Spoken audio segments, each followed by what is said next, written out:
Data analysts often work with large datasets. For example, some of the data warehouses can contain petabytes of data, and for data lakes, it can even be larger. Now, Amazon Redshift is designed to handle large datasets. Unlike traditional relational database management systems, Amazon Redshift uses columnar data storage. Columnar data storage, or columnar storage, improves query performance and saves on storage costs. So in this lab, you will learn how to implement a Redshift cluster as part of your analytics pipeline. You will then retrieve a dataset from a dataset that is stored in Amazon S3, extract that data to a Redshift database, and like what we've always done for the other lab session, query that data for analysis. After completing this lab, you should be able to do the following. Review an AWS Identity and Access Management roles permissions to access and configure Amazon Redshift, create and configure a Redshift cluster, create a security group for a Redshift cluster, create a database, schemas, and tables with Redshift cluster, load data into tables in a Redshift cluster, query data within a Redshift cluster by using the Amazon Redshift console, query data within a Redshift cluster by using the API and AWS command line interface in AWS Cloud9, review an IAM policy with permission to run queries on a Redshift cluster, and confirm that a member of your team can run the query on the Redshift cluster. Before we can accomplish our major tasks, we have some prerequisites just like the last lab session. So first, let's go to IAM and let's first create our user group. The user group will be similar to last time, which is the data scientist group. Create the user group. Notice that there's no permission for now, so click on the data scientist group, and on the permissions tab, we will create an inline policy. Click on the add permissions and create inline policy. We will be attaching this JSON policy. Take a moment to review this.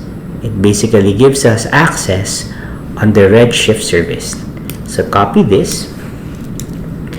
After copying this, click on the JSON option and paste the JSON file that we just looked at and click on next. For the policy name, let's name it policy for data scientists and create the policy. After that, let's create our user, and this user will be named student for Redshift. Click on provide user access to the AWS management console.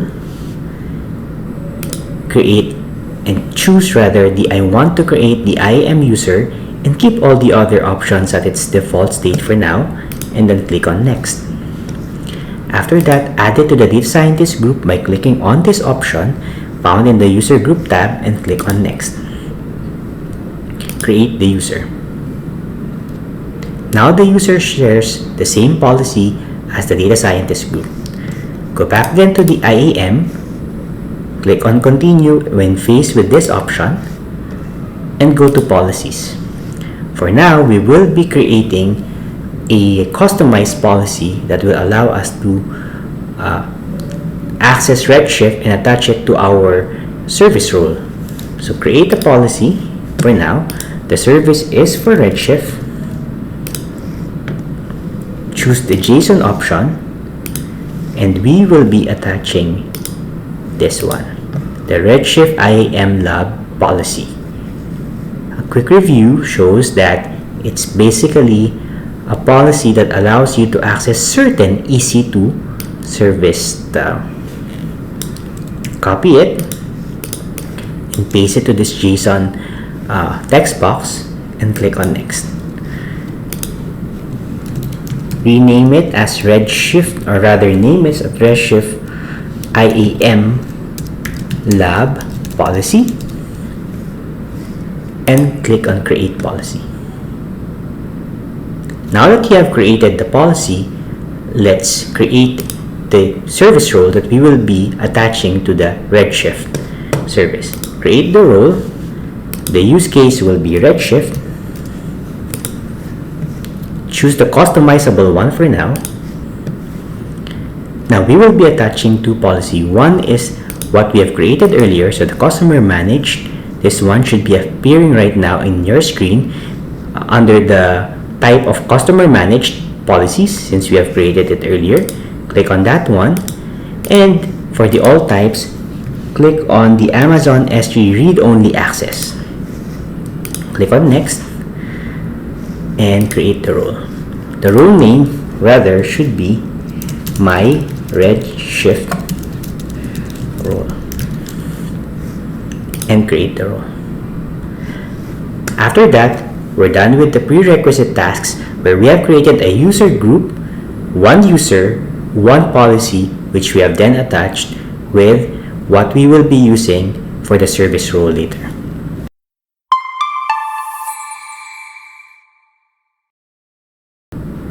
Now we begin with our first task. Our first task is to create and configure a Redshift cluster. Clusters are the main infrastructure component of an Amazon Redshift data warehouse. A cluster is made up of one or more compute nodes. If a cluster has more than one node, then one of the nodes is the leader node, and the other nodes are compute nodes. Now, client applications interact with the leader node. So for this task, we need to access the Amazon Redshift console and to create and configure a new Redshift cluster. So after going here,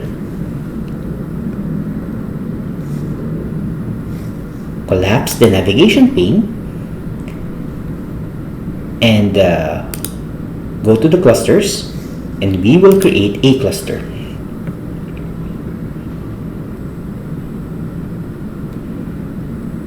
In the cluster configuration section, you would see the cluster identifier.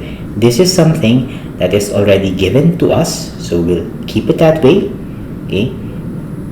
In the size of the cluster, choose for now the DC2.large. Okay. We'll have the number of nodes as 2.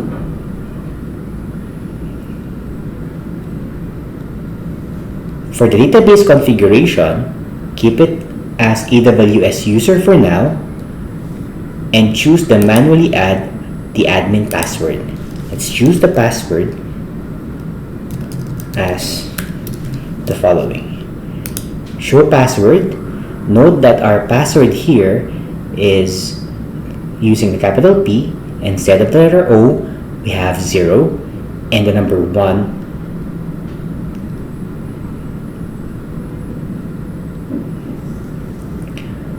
For the IAM roles, we will associate the one that we have created earlier, which is the My Redshift role.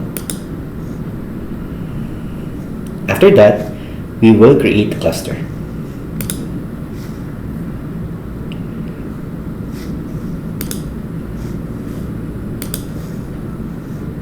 Wait a few minutes for the Amazon Redshift to create the cluster.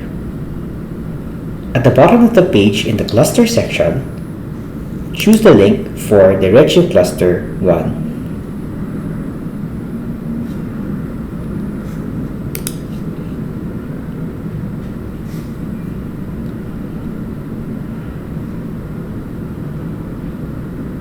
While we're waiting for the status to become available, we will configure the virtual private cloud or VPC that will host your Redshift cluster so that it allows traffic to port 5439, which, by the way, is the default port for the Amazon Redshift. And of course, to do this, we need to configure a security group for the VPC and add this Redshift cluster to that security group. So in the search box, let's go to EC2.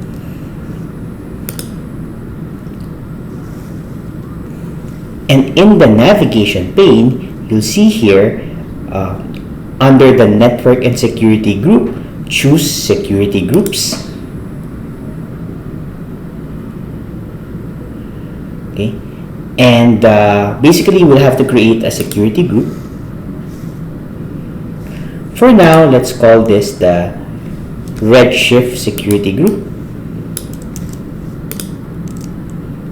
And for the description, let's add security group for my Redshift cluster.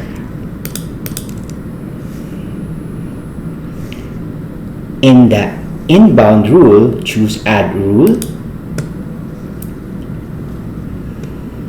For the type, choose Redshift.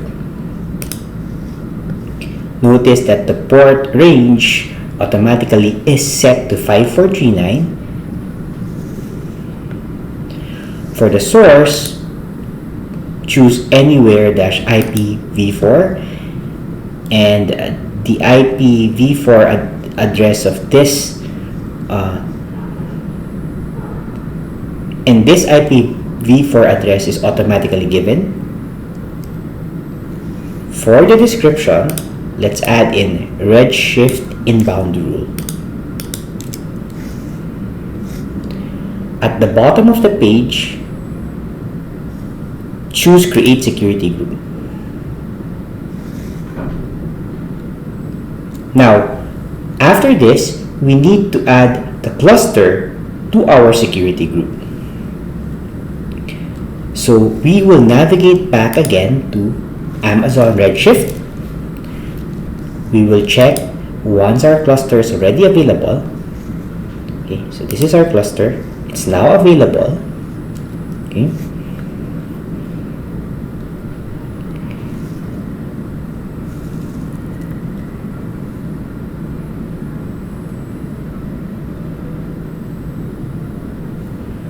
Go to Properties tab,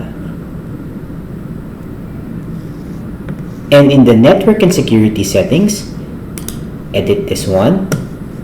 We will choose the one that we have created for Redshift particularly, which is the Redshift security group, and uncheck the default one.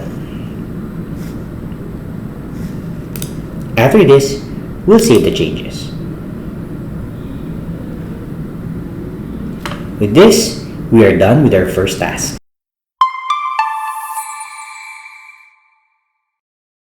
Now that we have created a Redshift cluster for our POC, we can load data into it directly from Amazon S3.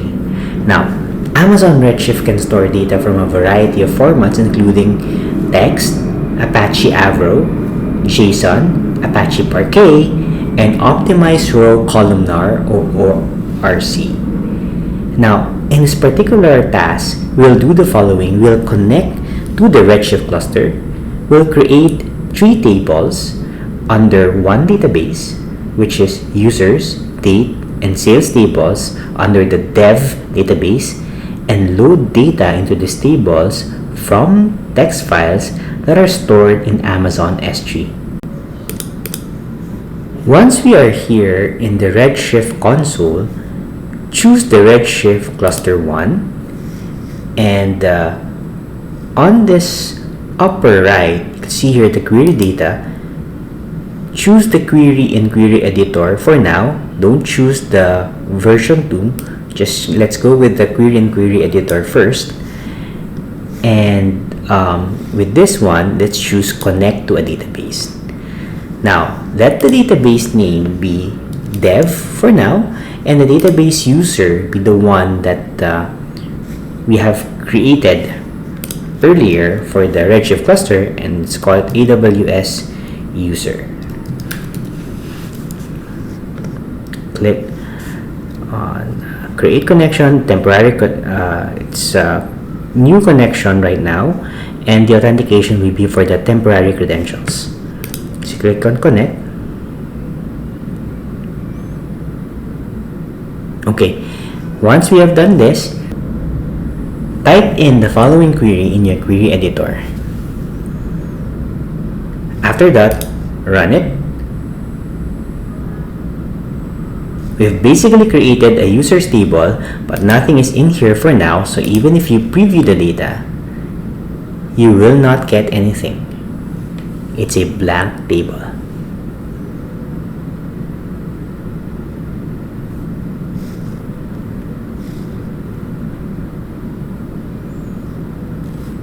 Open a new query tab and let's create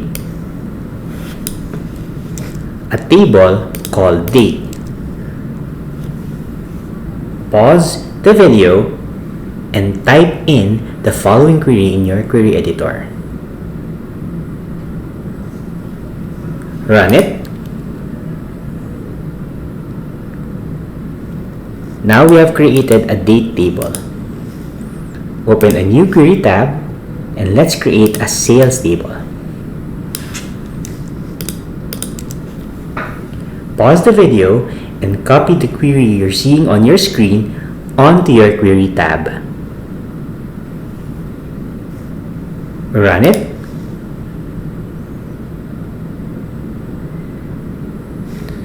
And with this, we're basically done with task 2.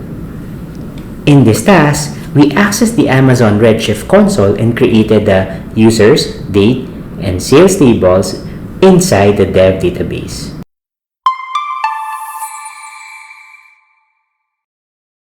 To load the data from the S3 bucket, we will use the copy command 3 times, once for each table in the dev database. But before doing that, go to the My Redshift role that we have created earlier. So it should be under roles. If you click this, in the summary portion, copy the ARN, paste it for now, or keep it in your text editor because we will be using it to copy our data. Open a new query tab and copy the following query and run it. Replace this portion with the ARN that you have just copied earlier for your My Redshift role.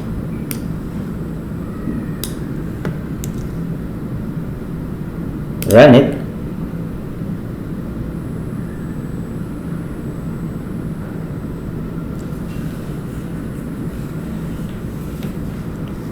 And now we can verify that our users table contains data that has been copied from the S3 file. Preview the data. You see, data has been copied from the S3 file. Create a new query tab. Load this query.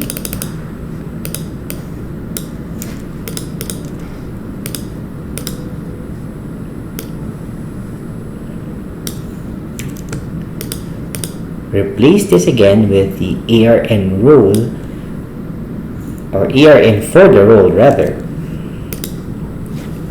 and run it.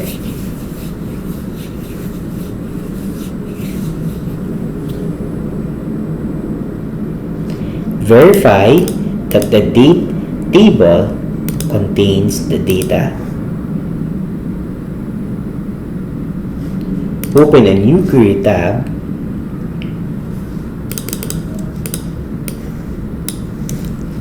Copy this query and replace the ARN portion here. Run the query again.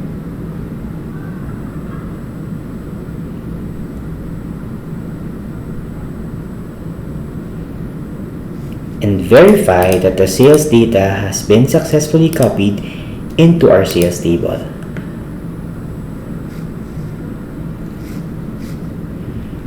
With that, our task is complete.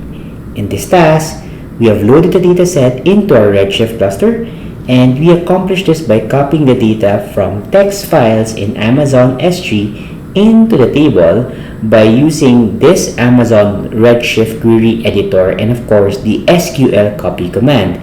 Of course, we learned how to configure a delimiter in the copy command, such as the tab delimiter, to ensure that the data is loaded properly and each of our record matches the schema for our table.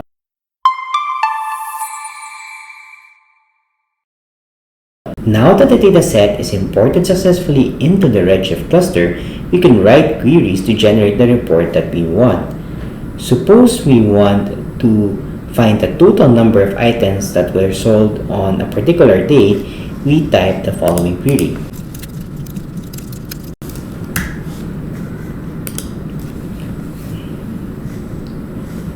This query should return just one row where it will display the total number of items that were sold on January 5, 2008. And suppose we want to find the top 10 buyers by quantity, we write the following query.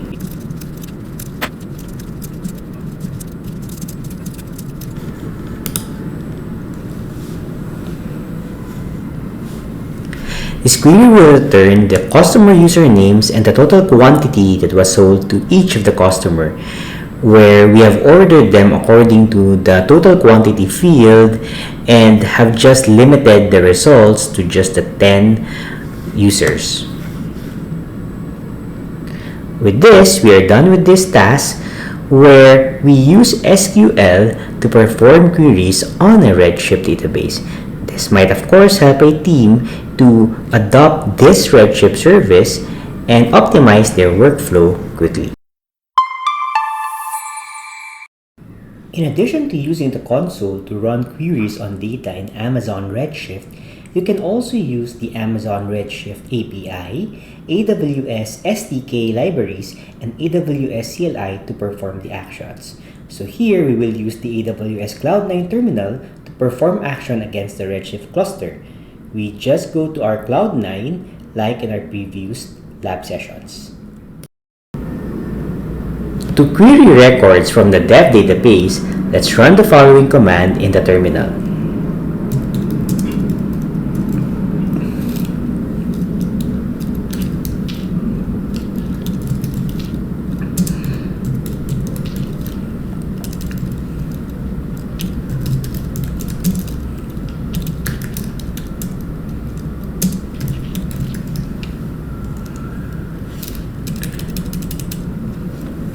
For the region, we need to know in what region have we deployed our Redshift cluster. So if you go to your Amazon Redshift cluster console and open the clusters, you'll see here this is the region where we have deployed this particular cluster. This region is found here on the right side, and that is AP-Southeast-1. That is what we're going to use here.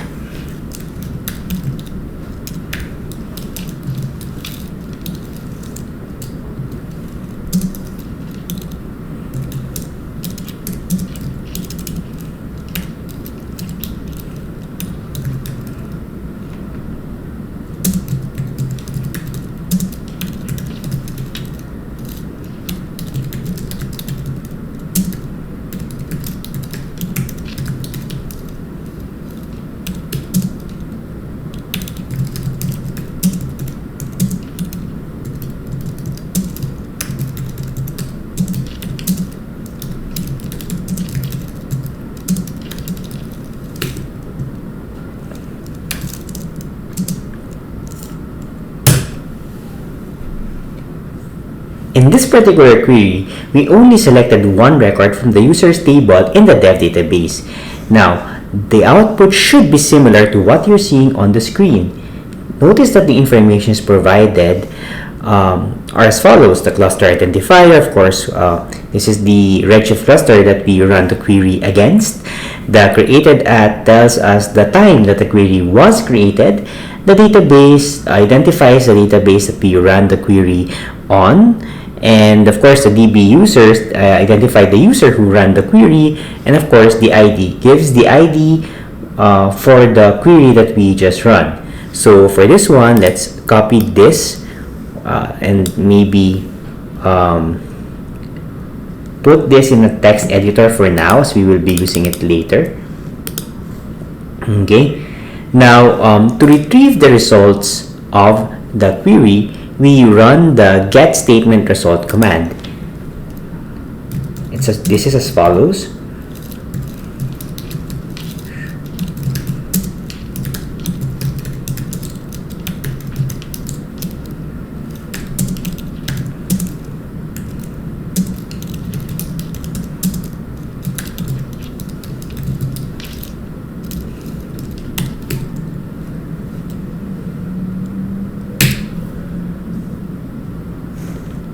the output should be similar to the following. Now, this is the JSON equivalent to issuing the query directly in the query editor. To escape this, just type Q.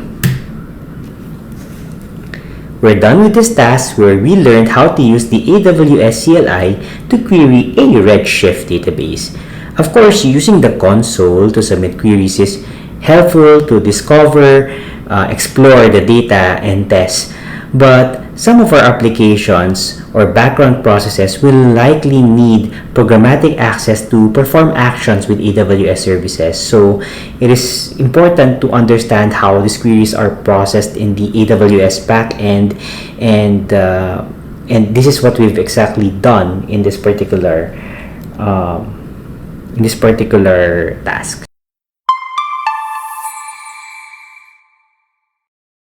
For our last task, we need to confirm that our user, the created user that we have, the student for Redshift, can run queries on the Redshift database. Now, as an administrative user, we occasionally might need to confirm that our team members have the appropriate access to these AWS resources and can perform certain tasks such as querying. So, like what we've done in the last lab session, we need to go to IAM and ensure that we have these credentials.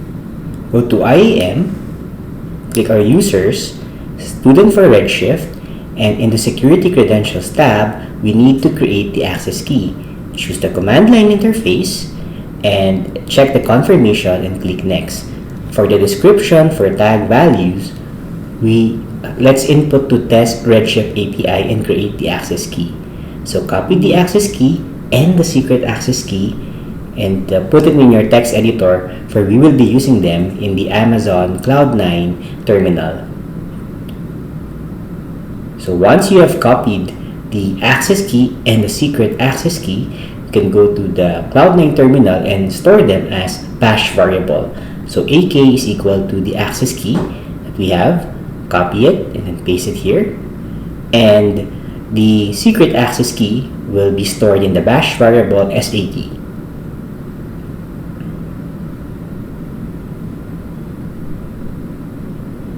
After this, we can confirm that we will be able to use these credentials to test the Redshift service or the particular student for Redshift's access to the Redshift.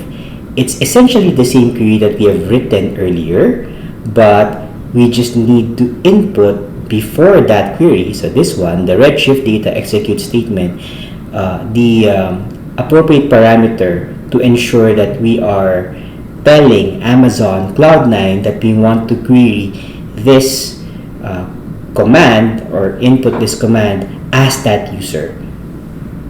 So to do that, we need to write the following.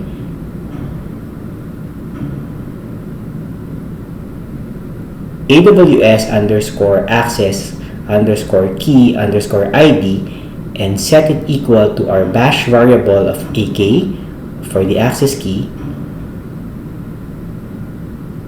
and AWS underscore secret underscore access underscore key and set it equal to our secret access key. So there's an error here because I think the error here is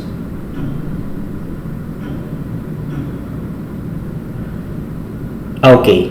So the error here is due to the fact that the policy for data scientists that we have created explicitly allowed the data scientist group to access Redshift in the US-East 1 region. So we need to change it, go to the policy for data scientists,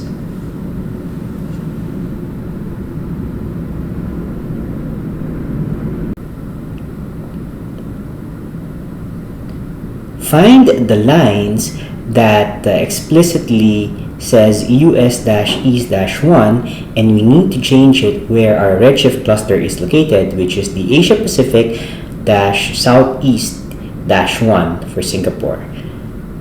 Locate all of the lines and ensure that we're giving permission to access Redshift located in that region.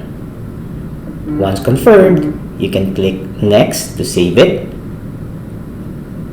And now, we can try again in the AWS Cloud9 terminal to check if we can run the following query. As we can see, the output is similar to what we've seen earlier, which is a JSON. And we can test if the user can access it. So we just need to copy the ID and run the similar query that we have earlier inputted. We just change the query ID here.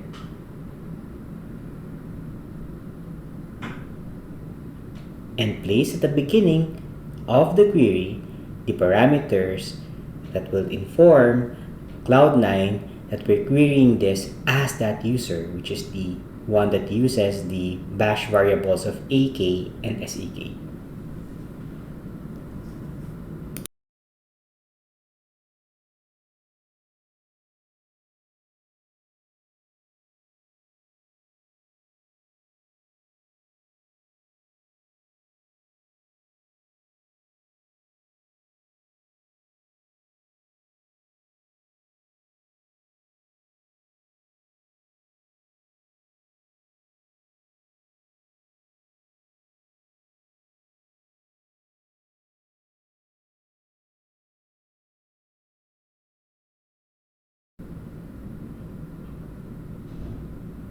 So the output is similar to what we've seen earlier,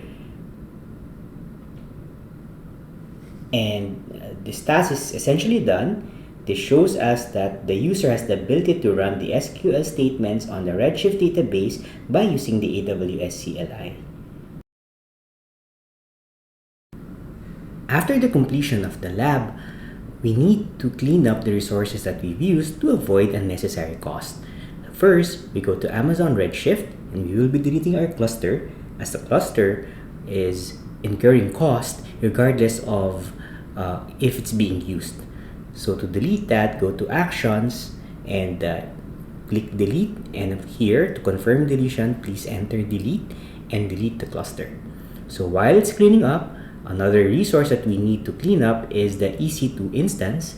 So for this one, the EC2 that we are using for the Cloud9, which is automatically being started every time we start the Cloud9, we just need to go to EC2 and of course choose your appropriate region where that EC2 is located, and don't really need to delete, we just need to stop the instance. And with that, both of these resources will no longer incur unnecessary costs.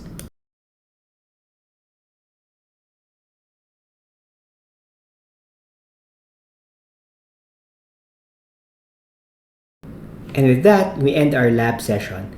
You basically have learned how to create a Redshift database and load data to it from an S3 bucket or S3 files. We also learned how to query it, and basically we've seen how it's very efficient for large datasets.